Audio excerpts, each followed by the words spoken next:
Deretan bangunan yang megah dan syarat akan cerita tentu sering kita jumpai pada saat traveling. Dan ini yang bikin kita tertarik untuk memotretnya. Seperti yang sedang saya lakukan sekarang, saya sedang berada di kota Magelang, salah satu kota tua di Indonesia. Kota ini berdiri pada 907 Masehi. Pastinya memiliki sejarah dan cerita yang menarik untuk kita kulik. Sobat Lensa, bertemu kembali bersama saya Chandra Praditya Tama dalam program Cerita di Balik Lensa. Nah, untuk menambah keseruan hunting kali ini, saya sudah janjian sama salah seorang teman saya yang berasal dari Magelang. Dia adalah seorang sutradara yang juga menyukai hobi fotografi. Mau tahu bagaimana keseruan cerita kali ini? Ikuti terus perjalanan saya.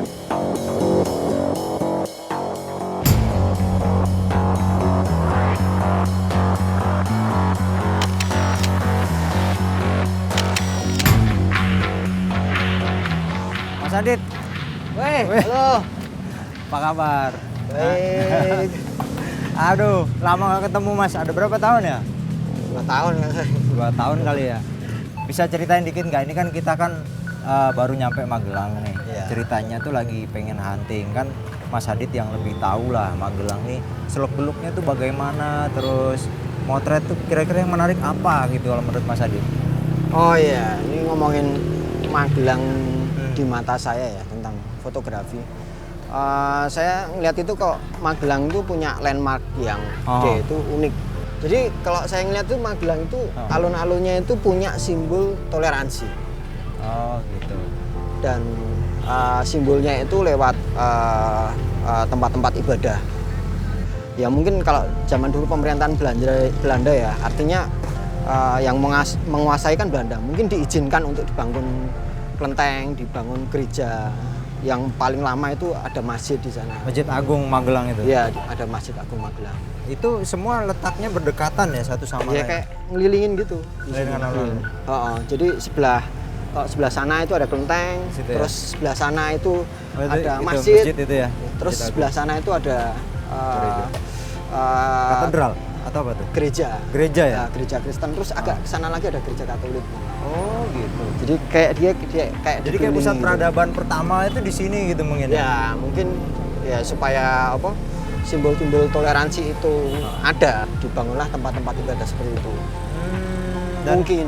Gitu, Cuman gitu saya ngeliat kok di fotografi itu kayak di bingkai gitu kan jadi kelihatan. Oh, ini di alun-alun ada gereja, ada kelenteng, ada masjid kayak gitu. Jadi sesuatu yang unik menurut saya.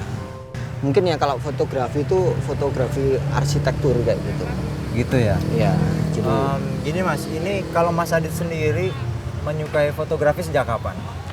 kalau saya fotografi itu dulu zaman masih analog ya, masih film kayak gitu. Udah menjamani dari sejak analog, SLR, DSLR, Iya. sampai mirrorless sudah menjamani semua. Jadi, ya. saya kayak menikmati transisi dari zaman film ke digital. Ke digital.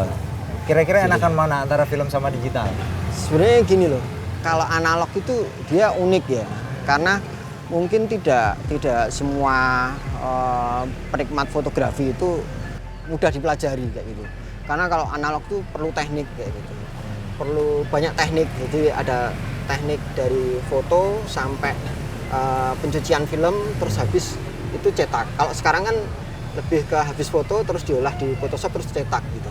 Dan itu menggunakan komputer semua. Tapi kalau dulu itu menggunakan kimia dan tangan. Jadi unik. Gitu. Ya, Sampai ya. dulu itu saya pernah ngalamin hunting gitu, foto gitu selama 2 hari habis 2 roll gitu kan masih belajar nyuci film roll itu sendiri kan. Nah akhirnya aku belajar nyuci, ternyata nggak jadi gitu.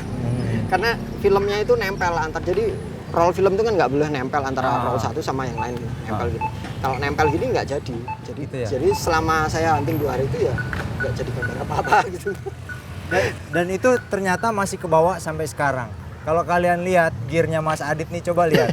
Ini antara mirrorless, lensanya tapi analog. Tuh. Ya. Kalau kalian perhatikan, iya Mas, bawa lensa berapa nih Mas?